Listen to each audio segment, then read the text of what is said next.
Привет, привет, привет, песеры, с вами Морж и, наверное, последний выпуск исповеди новичка, так сказать, последняя исповедь. Нужно подвести финал всему тому, что я увидел, через все, что я шел. Вот такого противника мне находит, уже моя команда нормально себя чухает, я перестал себя ощущать мальчиком для битья, хотя самый дорогой игрок у меня в составе это Эрнандо за 170 тысяч, остальные до сотки все стоят, некоторые даже меньше. Тем не менее, команда я доволен, я спокойно захожу в матчи, да, игроки против меня все равно с иконами, с игроками избранными, купленными, но я уже начал вот действительно чувствовать, что я спокойно могу их обыгрывать. И мало того, что я могу их обыгрывать, я могу им вообще ничего не давать сделать на поле. Интересно, у меня соперник Карлос Альенде, ник у него звучит, у него тоже почему-то эмблема Динамо Киев, наверное, поддерживает, так сказать, ну вот эта вся интернетовская показуха, потому что явно имя не совсем украинское, Карлос Альенде. Вот такой у него состав, Бекенбауэр и Ромарио присутствуют, а у меня ноунеймы. Тем не менее, матч выдастся интересным, я уверен, что он вам понравится. Что ж, Динамо Киев против Динамо Киев. Новички против человека, который минимум играл в 21-ю часть. Я никогда не называл себя топом, ребят, я играю достаточно посредственно, и действительно у меня возникают проблемы, когда мне попадается именно охрененный топ-игрок. Мало того, что у обычного топ-игрока и состав охрененно отличающийся от моего, вот, при этом мне, конечно же, не хватает скилла, не хватает где-то микроконтроля. Объясню почему. Я в игре провел достаточно много времени, как раз сегодня вышло видео, да, вчера был ровно месяц, как вышла eFootball 2022, вот второй ее запуск был. Я считаю, что месяца вполне достаточно, чтобы разобраться во всем. Наиграно у меня на данный момент в Steam показывает 135 часов, хотя хочу оговориться, что многие из этих часов были наиграны с ботами в режиме новичок, просто прокачивая мою команду. Опыт здесь имеет колоссальное значение, пока я более-менее не выкачал свою команду, в принципе, результатов у меня относительно хороших не было. Да, где-то везло, где-то не везло, но до уверенности, выходя на любой матч, глядя на состав соперника, легенды, иконы, вообще плевать. Вот до такой уверенности команду все-таки приходилось выкачивать. Это занимало достаточно много времени, наверное, дня 3 я качал команду, чисто вот так вот с новичками, вот, и сейчас более-менее доволен результатом. Да, есть кого менять, да, у меня там, допустим, есть Абамеянг, но он, к сожалению, на букве Е, поэтому его сейчас нет в составе. Но я вам про этот состав и рассказывал, и показывал, и сейчас выпускал видео по мета-игрокам. Вот то, что стоит собирать. Обязательно обратите внимание на Эрнандеса, реально это лучший защитник в нашей игре, в принципе, никакой там Бекенбауэр даже рядом не стоял. Что ж хочется сказать вообще по итогу, какой подвести итог за этот месяц игры. Ребят, итог такой, что новичку тут делать нехрен, абсолютно нехрен. Никакой из новичков, ну я уверен абсолютно, что не готов будет потратить месяц своей жизни на играть 135 часов, чтобы хотя бы более-менее начать разбираться, что здесь и как. Новичок не будет тратить часы времени на подбор игроков и просмотр, пусть не сам разбирается, окей, на просмотров гайдов на ютубе. Новичок придет, новичка нагнут несколько раз, и новичок, к сожалению, уйдет. Я этим разбирался, потому что хотел дописать для вас этот контент. Я надеюсь, вам интересно смотреть. Да и для меня самого это был, наверное, как вызов. Причем самые большие, наверное, трудности у меня были в том, что мне приходилось переходить с мобильной версии на компьютерную. То есть я захожу в мобильную, я, прохожу матчдей, я играю в одну игру, потом ты переходишь на компьютерную, у тебя мозг продолжает соображать так же, как в мобильной, другая физика, другое движение игроков. Ты пытаешься сделать то же самое в компьютерной версии, которая 22-я, у тебя ни хрена не получается, ты бомбишь из-за этого. Короче, всего этого хватало. Тем не менее, руки привыкают потихонечку, я понимаю, что, сейчас все, что мне остается делать в игре, это, по сути, ждать каких-то ивентов от Konami, где будут давать много денег. Игроков, состав у меня собран. Больше в игре делать нечего. Там есть ребята, которые ходят в дивизионы, я там пару стримеров смотрю, вам, кстати, в телеграме стримера рекомендовал, мне нравится, как парень ведет стримы, вот что называется, просто так реклама за то, что хороший человек.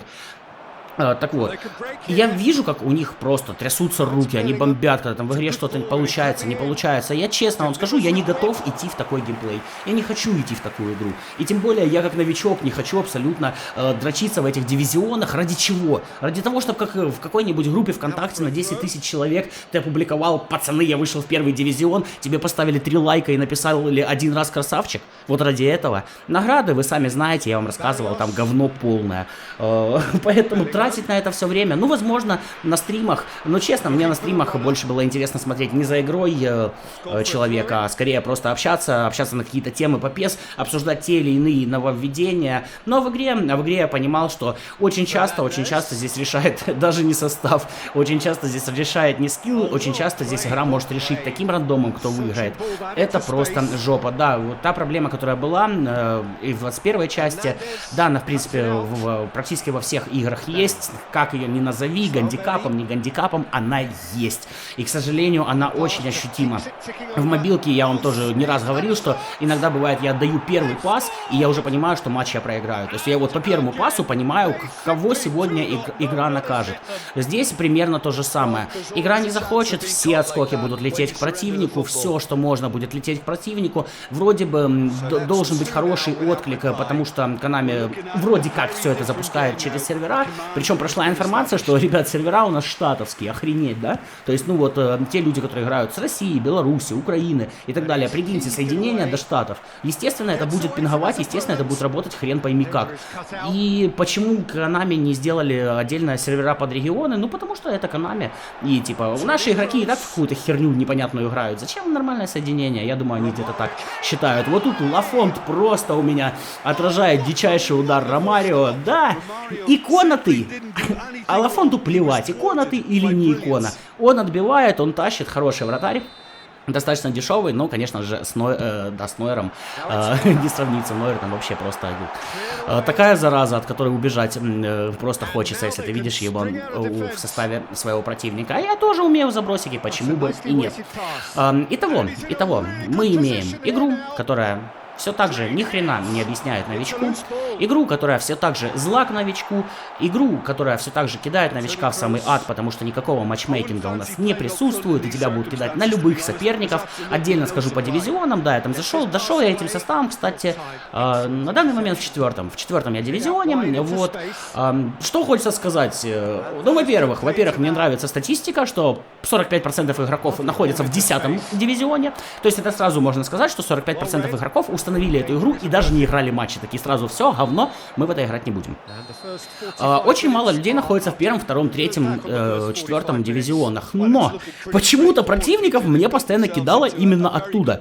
То есть хрен его знает, это Konami так настроила или не Konami так настроила. Но ведь абсолютно логично, что люди, находящиеся в одном дивизионе, играют друг с другом матчи, чтобы выйти в более сильный дивизион. И дальше они играют с игроками из этого более сильного дивизиона. Ведь логично? Логично. Но это Konami. И логика это не про Konami, к сожалению. Поэтому я постоянно катал с первым, вторым, третьим дивизионом. Там действительно есть сильные игроки. И, допустим, да, пару раз меня кидало на 9-й, 8-й, но реально пару раз матчей за 30-40, наверное, которые я в дивизионе откатал. При том, что в этом 9-м, 8-м как бы сосредоточено основное количество людей, меня кидает, то есть ко мне кидает игроков, которых там 0,3%, 2%, может быть 5%, а при том, что основное количество людей сосредоточено в 9-м и 8-м, там их процентов 40, почему-то оттуда мне противников не дает. Какого хрена? Я не знаю. Объяснять я не смогу это опять все вопросы к Konami. Ну и, собственно, для игроков самих этих 9-х дивизионов это еще один повод, да, ты такой заходишь в игру, ты новичок, у тебя там состава нет, белый состав, может пару игроков тебе удалось каких-то купить, может быть ты даже пару гайдов глянул и 3-4 игроков каких-то купил, и тебя кидают на чувака, у которого там 9 икоников, команда недели, вся вот эта вот херня, все прокачано в максимум, сыгранность прокачана. Пожалуйста, играй, нагибай.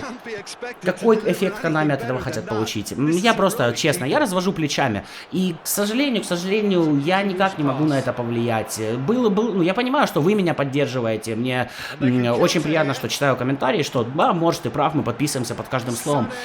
И вроде бы, если бы компания хотя бы какая-то была более-менее не Konami. Вот у меня уже есть такое понятие, что, компания типичная Konami. Это может относиться к любому. Это может относиться даже к компании такси, которая прислала хреновую машину. Компания типичная Konami. Вот. Если бы это была не Konami, если бы хоть как-то можно с ними было переговорить, дать советы, я не собираюсь с них брать деньги или еще что-то, сказать, ну вот это вот почините, вот здесь вот немножечко соломку новичку подстелите, сделайте чуть легче, то это могло бы возыметь какой-то эффект. Но на данный момент им абсолютно плевать, что их комьюнити с ними никак не взаимодействует. Они не хотят с нами, судя по всему, взаимодействовать. Скорее всего, для них мы годзины, если вы знаете такое слово и такое определение. Итог месяца. Я могу, да, нормально играть. Если мне попадается жестко сильный соперник, вот именно прям умеющий играть с жестким составом, то, скорее всего, разнесет он меня в одну калитку.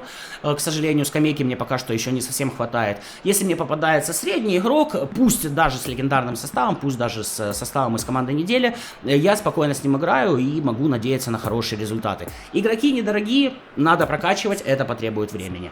Сейчас единственное, что мне остается в игре, это просто заменить этих игроков на каких-то более дорогих метовых игроков, там на того же, допустим, Канте, взять того же Горецку. Но сейчас я это сделать не могу. То есть мне еще, грубо говоря, в течение месяца придется сидеть, ждать ивенты от Konami, за которые дают хоть какие-то более-менее нормальные ГПшки, потому что в дивизионах это смех, фармить здесь невозможно на данный момент. И, конечно же, ждать следующей недели, вы знаете, 19 числа обновление в 22 части. 19 числа, я уверен, будет инфа по PES Mobile 22 части, но она же не Football Mobile, вот. А в самой 22, собственно, на ПК-консолях появится так называемый Season Pass или Match Pass, как он там правильно называется. То есть, короче, аналог боевого пропуска из PUBG. Вот там вот, возможно, что-то будет интересное, и, возможно, какие-то матчи нужно будет играть, чтобы выполнять условия, собственно, этого матч-пасса. Больше в этой игре на данный момент меня ничего не держит. Я могу заходить, когда там ивенты обновляются в понедельник, поиграть с ботами, там 6000 набрать, просто сыграть 4 матча с игроками, получить 40 тысяч. Ну и сейчас, да, вот у нас был ивент, в котором можно было нормально ГПшечки поднять и, собственно, обновить состав, чем я и воспользовался. Тоже, типа, ивент для новичков. Причем, что самое интересное, стартанул он в этот четверг, то есть игра уже 3 недели. Блин, у вас выходит игра, вы делаете как бы новую презентацию, такие, так, мы исправились, все, это новая часть, и при этом ивент для новичков выходит через 2 недели после этого, когда уже игроки пришли, сказали, нет, это говно сраное, ушли, и потом для них запускают ивент. Честно, у меня голова взрывается. Как реально настолько убогие люди могут работать в каких-то компаниях, которые занимаются, собственно, производством спортивных симуляторов. И не знаю, каким образом их отбирают, но, судя по всему, туда попадают самые талантливые и самые прошаренные. Так что вот, да, исповедь новичка я заканчиваю на хреновой ноте.